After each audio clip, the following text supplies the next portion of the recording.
That was just so brilliant, you guys. I've seen you in concert before several times, but I've never sat this close to you when you're playing that harmonica, and it was like magic. Thank you. And your very voice much. is just yummy. Thank you. You heard it here first. You heard it here first, yummy. We'll put that on the website. Yes, you can quote me on that. We have Scuffletown in the house. We've got John Whitlow and Mark Caraway, and they're just brilliant musicians, as you've just heard. And we're going to ask them some questions. So tell us who Scuffletown is. What is it all about? Scuffletown is a long-standing partnership. We've been together. We never can quite nail it down, but we think around 14 years or so, 14 or 15 years, and sort of a lot of different iterations and places that we've played. We played in basements. We played in festivals. We played around the region. We have, I think the main thing is it's a lot of fun. Still a lot of fun. You can tell you two are such great partners. Where did you guys meet? I actually saw Mark play a festival, and I didn't know him, but I kind of watched him and say, man, I'd love to play with that guy. I wonder if I can weasel my way in with him. And then we kind of connected in a music store.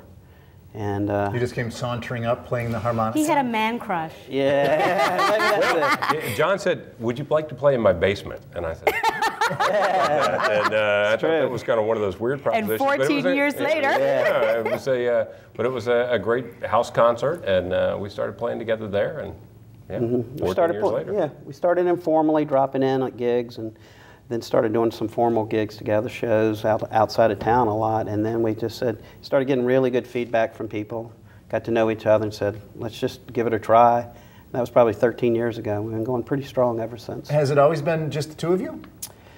We add some folks here and there. It kind of depends on what the show is.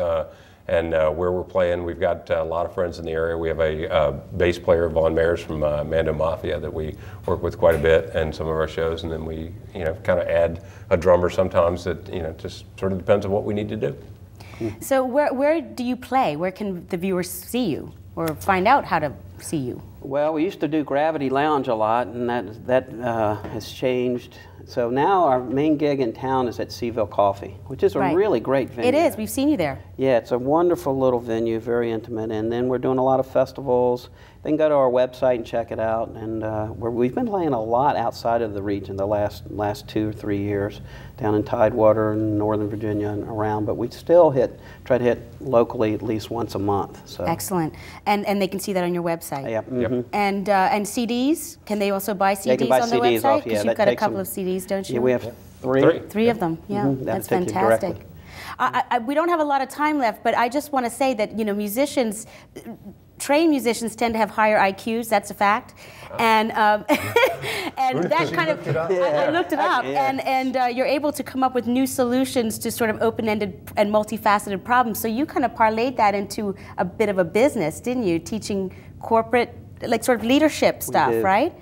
Can you tell us a little sound bite on that? Well, it has a lot to do even with the relationship that happens on stage. I mean, what happens between musicians is very much a great example for what happens between leaders in an organizational setting. So that's really what we work on, that and sort of creative collaboration. How do people work together to create creative solutions, sort of as you described? Are you called Scuffletown? Yeah, we do. We are called Scuffletown. I mean, we actually take them through a show, and then we connect with them about what's going on regarding on stage, managing egos and subordinating egos and exchanging power between musicians. And then we relate it in creative collaboration. And then we relate it to, I have them relate, how's this relate to your world? And then we give them some research that it's based upon. So it's a comprehensive approach that is grounded in using music as a observational educational tool. I love it. I've always thought there was overlap there, the creative and the corporate world. Absolutely. So do you think that if we were to combine and say, all right, we're talk show hosts and we can come out into your corporation and we can show you how to do it because we have a partnership, are we going to be directly your competition?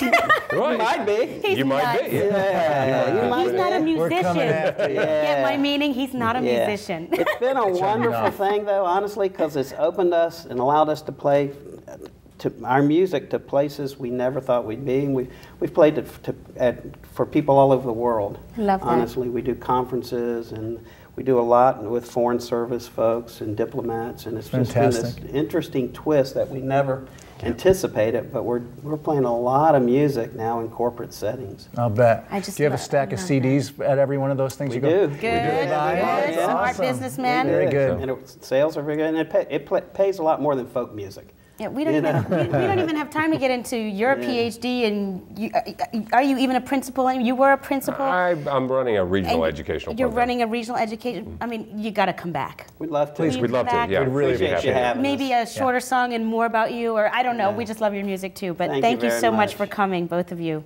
Thanks for having us. Thanks for sticking around for Scuffletown.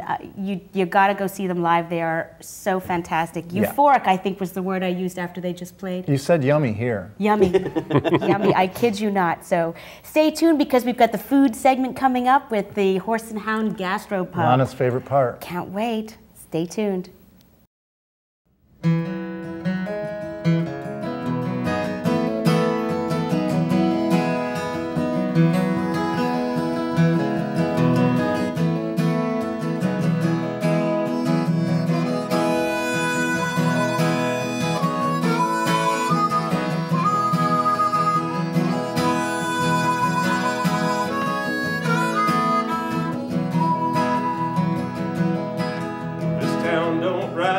Friday nights, no, it stays at home with the TV lights shining through the window shades, enough to make the moonlight fade. And I go riding when I can down these empty streets with my sherry and a beer between her denim thighs, desperation in her eyes. As I ride around, that all these roads lead out of town.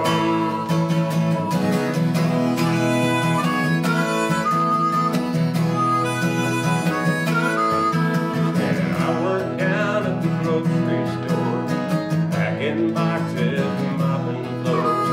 There's a man who works with me, he does the same at 63. And if I could find a crystal ball to see my future, would that be all? A grocery store, a lumber yard, always scratching and living hard. You know I could turn my world around, 'cause all these roads lead out of town.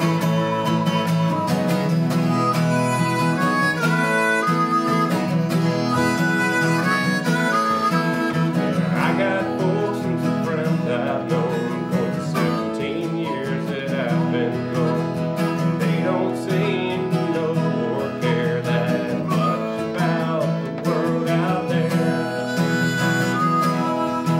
You'll find them down in a favorite spot, like an empty field or a parking lot. They drink and they fight and they call it fun. They push their luck to get married young. It's hard to see when you're looking down that all these roads lead out of town.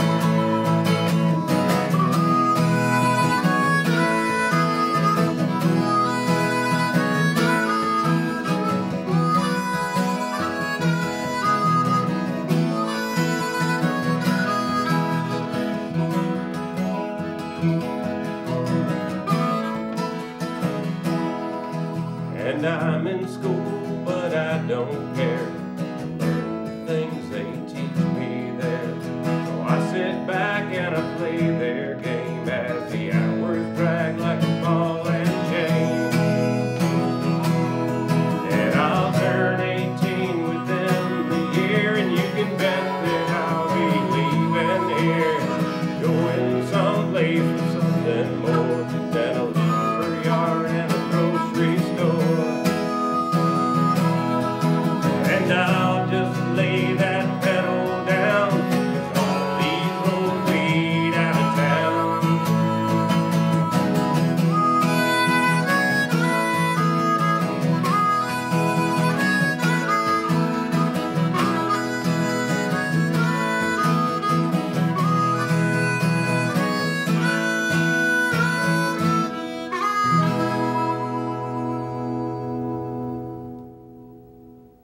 Yeah.